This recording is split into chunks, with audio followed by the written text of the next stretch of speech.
Elle est déjà avec nous sur ce plateau, Judith Piombo, bienvenue. Merci. Alors nous parlons de cette résurgence du virus Ebola. Pour commencer, on aimerait bien comprendre comment se contracte le virus.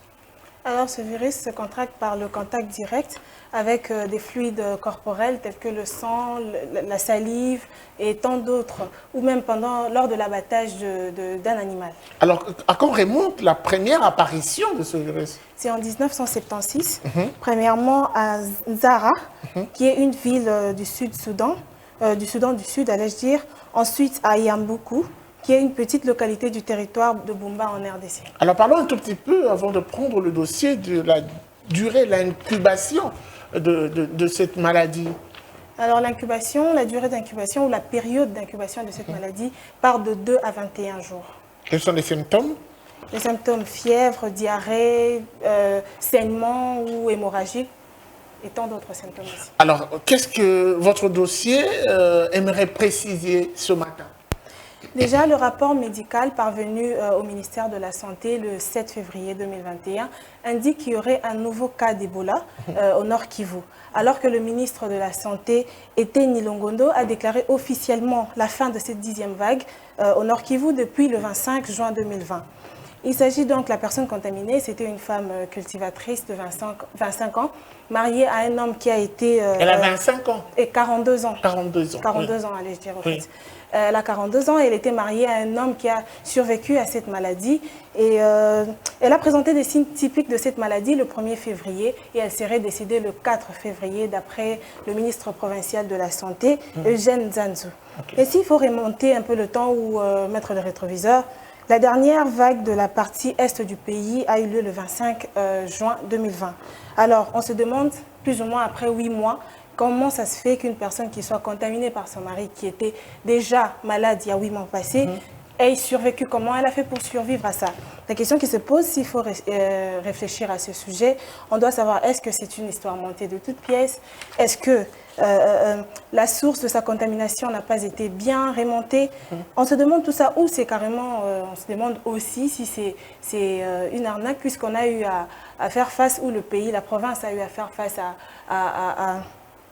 à Ebola Business, qui est une sorte de magouille qui s'est trafiquée dans cette province-là, qui était une activité qui visait l'utilisation abusive des fonds publics.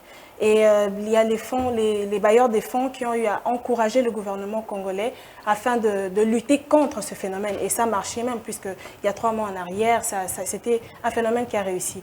Alors on se pose la question si c'est ce qui revient ou c'est autre chose. Nous avons eu à constituer un dossier à ce sujet. Très bien. Alors, est-ce Ebola Business ou simplement le retour et le vrai retour du virus Ebola? On va découvrir éléments de réponse dans ce dossier que nous ramène Judith Piombo tout de suite.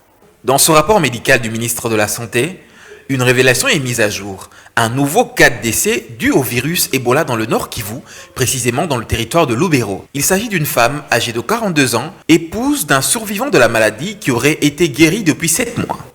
À ce sujet, le gouvernement congolais a fait une déclaration pour confirmer l'information.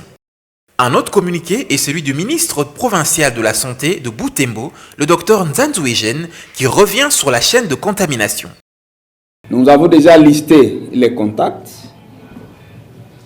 Et là, nous sommes en train de nous préparer pour une vaccination pour les contacts et les contacts des contacts.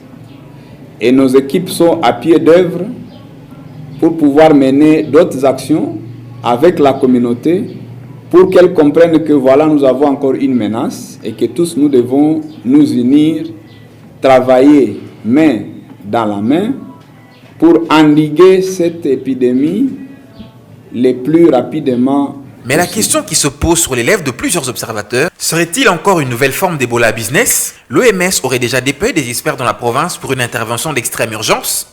Avec la crise de la pandémie du Covid-19, la résurgence de l'épidémie d'Ebola, la RDC sera-t-elle en mesure de tenir bon et d'affronter la réalité? En tout cas, l'avenir nous en dira plus.